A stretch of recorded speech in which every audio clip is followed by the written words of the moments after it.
Have you ever wondered why, even though you long so deeply for love, you always seem to receive so little of it?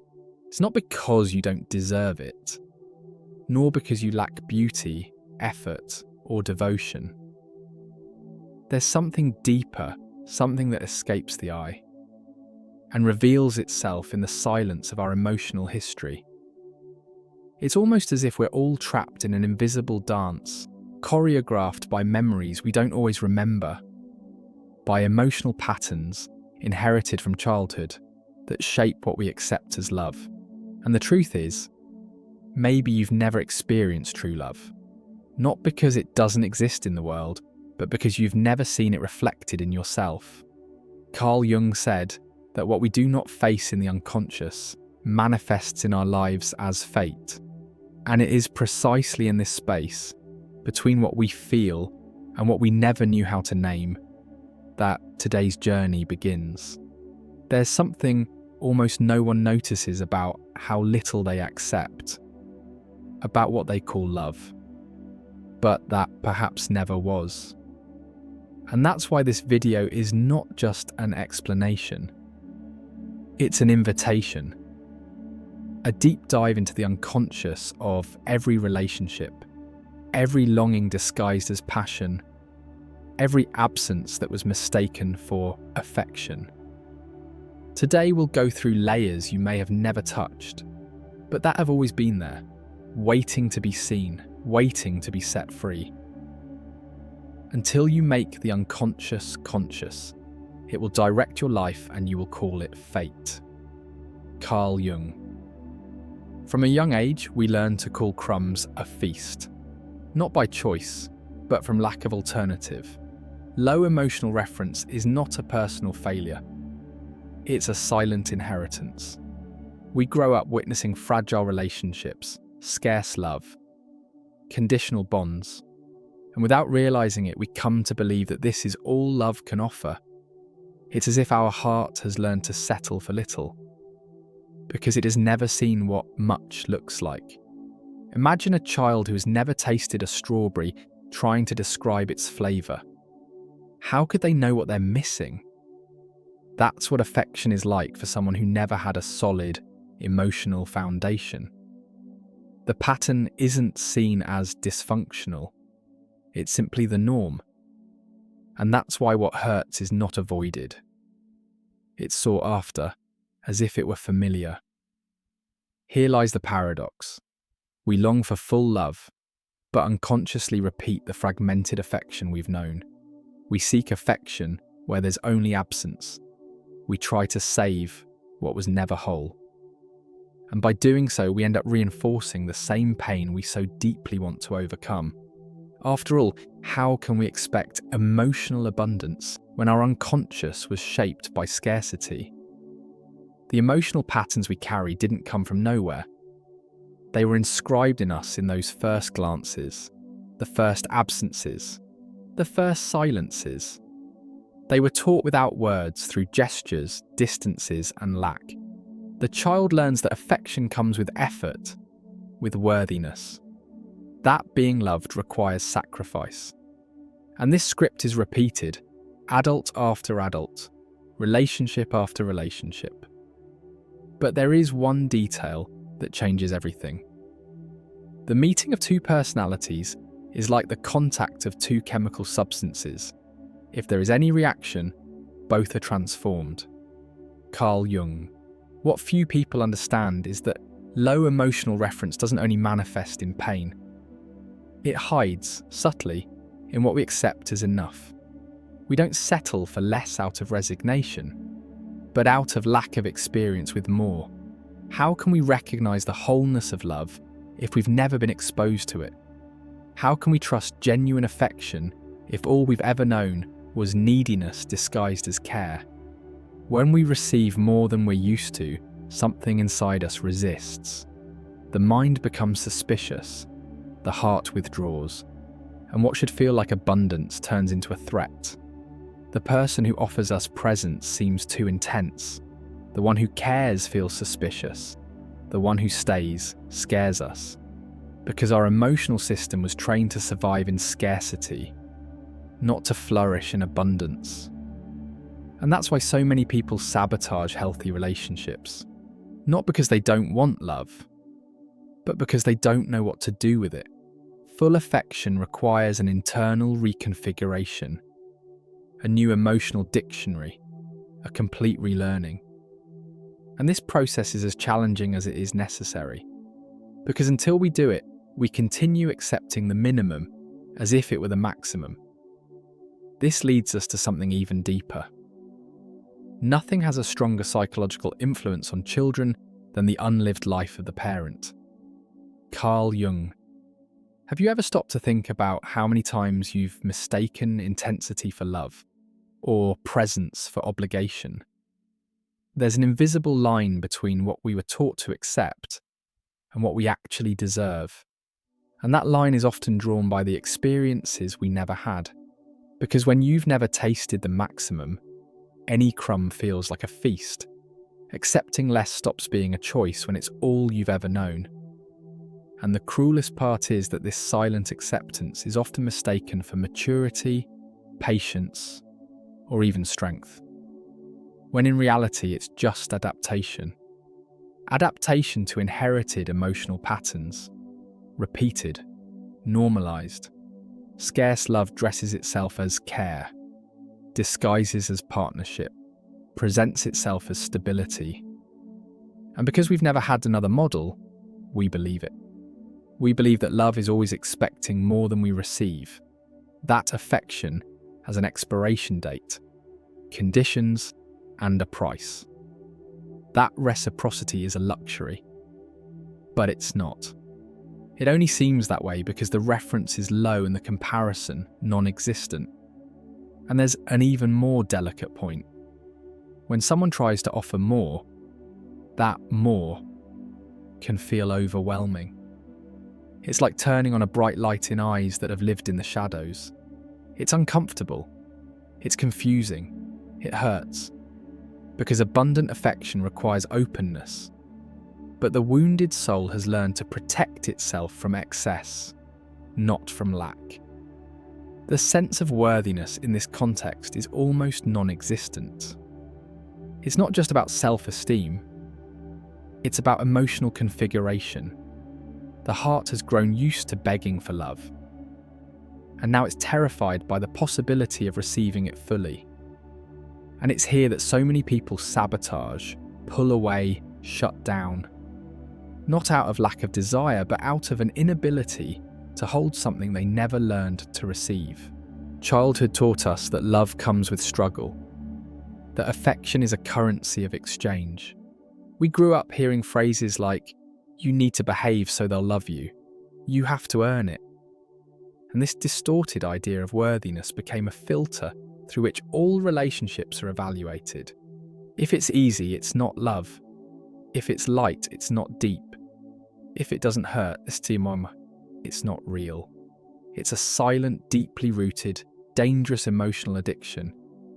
Because the more we accept the bare minimum, the more it becomes the norm. And when true affection appears, it gets rejected. Not because it's not wanted, but because it's not recognized. And how can we recognize something we've never experienced? But does it really have to stay this way? Even a happy life cannot be without a measure of darkness. And the word happy would lose its meaning if it were not balanced by sadness. Carl Jung. There is a path. There is a way to re-educate the heart, to offer it something new. But this path isn't external. It begins within. And to walk it, we need courage. The courage to unlearn in order to learn, to silence the noise of childhood, so we can hear, for the first time, what love can truly be. Learn all the theories, master all the techniques, but as you touch a human soul, be just another human soul. Carl Jung. There is something sacred in the act of re-educating the heart. It's not about forcing a change, but about creating space for the new. And this space isn't born from shouting. It's formed in silence, in the space between a recognized emptiness and an emotional truth yet to be lived. Because before we can receive more, we must first learn that we are allowed to receive, that we are worthy, that we deserve it. This process, however, is not linear. It doesn't happen overnight. The heart, like any wounded part, needs time to trust again. It must be introduced to new patterns, new ways of bonding, new ways of feeling without fear. And it starts with small gestures, not accepting what hurts, not insisting on what drains, not staying silent before what diminishes you. Re-educating the heart is like teaching a child that the world can be safe. It's offering new images to the unconscious. It's showing, through consistent experiences, that love doesn't have to hurt, that affection can be presence without demand, that connection can be lightness without abandonment. It's breaking the silent pact with scarce love, the kind that taught you that receiving too much is dangerous. And no, this is not selfishness. This is healing. Because worthiness doesn't come from words. It blooms through practice. Every time you say no to what doesn't honour you, you're saying yes to what builds you. Every choice that prioritises your peace over the repetition of trauma is a reconfiguration of your emotional foundation. But there's one detail many overlook. The heart cannot re-educate itself alone. It needs witnesses. It needs bonds that validate this new perception of self. It needs relationships that support this new internal place. Because on its own, it may try. But it still carries the echo of childhood. And it's within that echo that so many get lost again. The first step is to observe your own triggers. When someone offers you something good, what do you feel? Guilt, fear, distrust, rejection? That reveals the chains still in place. The second step is allowing yourself to live through the discomfort of the new, accepting that, for a while, what is good will feel strange. And that's okay. This too is part of the healing process. It's at this point that the journey becomes visceral. The heart starts beating differently. It gets scared, yes, but it also expands. It doubts, but it begins to long. And this longing, when nurtured with care, transforms into trust. Trust that it's possible. Trust that there is a kind of love that welcomes without demanding the mutilation of the self. This brings us to something even deeper.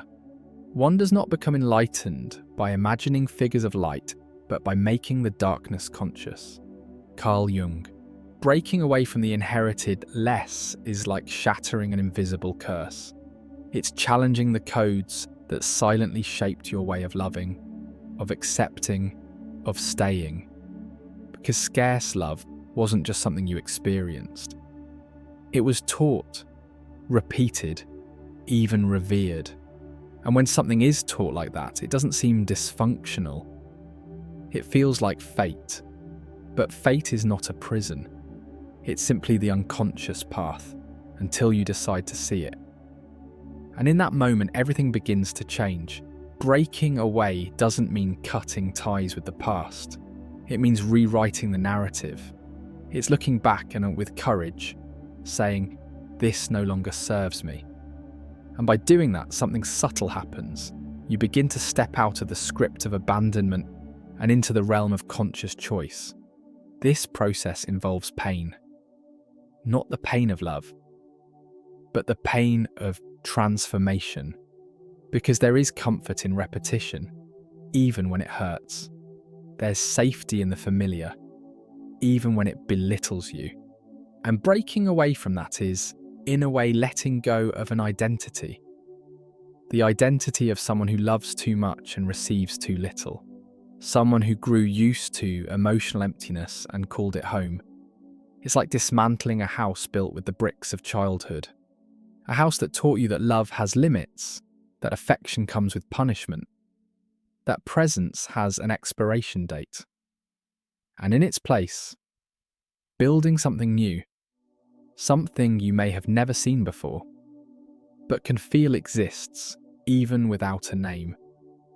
Because the heart knows, even when wounded, it knows. And the most beautiful and most challenging part is that this break is internal. It doesn't require confrontation, shouting, or dramatic distance. Sometimes it's quiet, a firm no, a subtle stepping away, a new standard for staying, a new boundary drawn. And it's in that space that the inherited less begins to lose ground, because you're no longer available for it. But here's a crucial point. When you break away from the less, the void may appear. And it can be frightening, because even toxic, scarce love filled some space. When it's gone, silence remains. And that silence can be mistaken for loneliness. But it's merely the fertile soil of a new story. A space still empty, waiting for the kind of love that heals, not the one that repeats. In the end, breaking away is freeing yourself from the invisible script that said, "You can't have more than this." And by breaking that script, you rewrite your story, one where worthiness is not something you earn. It's where you begin, one where love doesn't wound, it embraces, one where the past no longer dictates what you accept. And then everything starts to make sense. Most neuroses are the result of people not feeling loved. Carl Jung. Few realise it, but the true antidote to scarce love is not another person. It's worthiness. Because as long as you search outside for something you don't believe you can receive within, you'll stay trapped in the cycle of lack. Worthiness is the place where healing begins. It's the moment you look within and say, "I no longer have to fight for love, I exist." And that is enough. But this is where many stumble, because worthiness is not a rational concept. It's an emotional experience. It's a place you feel in your body, a rest in your chest, a quiet relief that says, "Now I can receive." And to feel this, you must go beyond words. You have to reconfigure your unconscious, dismantle the pacts with scarcity, free your heart from the silent contracts with pain. In childhood, we were taught that love must be earned, but what no one told us is that we were already worthy before we ever tried. True love is not a reward, it's recognition, it's seeing, in the other and in yourself, the dignity that has always existed. And when this truth is integrated, everything changes. You begin to naturally move away from what hurts, not out of revenge, not out of pride, but out of coherence. Because your new emotional standard simply no longer recognizes what used to diminish you. And then relationships change. People drift apart. New connections appear. Because you've stopped negotiating your worth and started inhabiting it. It's at this point that worthiness becomes both path and destination. Not something you must strive for, but something you now protect. And protecting this new place is not arrogance. It's emotional maturity. It's understanding that the love you accept defines the love you pass on. And that by healing yourself, you break chains that have lasted for generations. And if you still have doubts, look at your story. See how many times you tried to shrink yourself to fit into spaces that were never meant for you. How many times you mistook affection for effort, love for absence, care for control. All of it was a symptom of the lack of integrated worthiness. But now, something has shifted.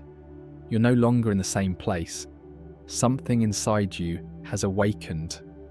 And that awakening, even if subtle, has already begun to rewrite what once seemed unchangeable. Worthiness, after all, is not the end of the journey. It's the beginning of the real love story. The one that grows from the inside out.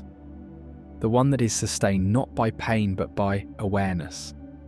In the end, the answer was always there. And then everything makes sense. It was never about the other. It never was. It was always about how you learned to see yourself, about how much you believed, or didn't, that you deserved to be truly loved. The absence you tried so hard to fill out there was the reflection of an emotional scarcity taught since childhood. A scarcity that for years convinced you that you had to fight for love, that you had to prove something to be chosen. But what if there's nothing to prove? What if true love isn't something you must earn, but something you must allow in?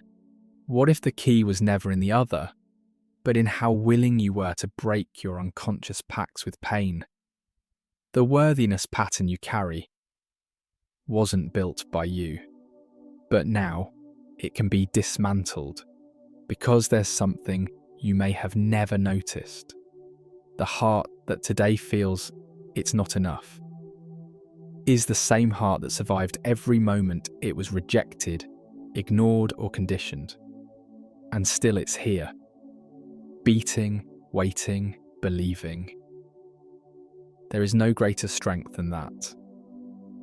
And maybe, just maybe, that alone proves how much you deserve more. You deserve the love that stays, the affection that doesn't require effort, the bond that doesn't demand masks. You deserve to rest in the certainty that there is a place within you where love is whole, light, abundant, and possible. But are we ready to accept that? Can we let go of what we were taught? To finally receive what we were never shown? Because to live this new kind of love, you must let die the version of yourself that thought it had to beg for it. And now, what does this mean for you? Maybe that answer was inside you all along. If you've made it this far, maybe something in you has already started to shift.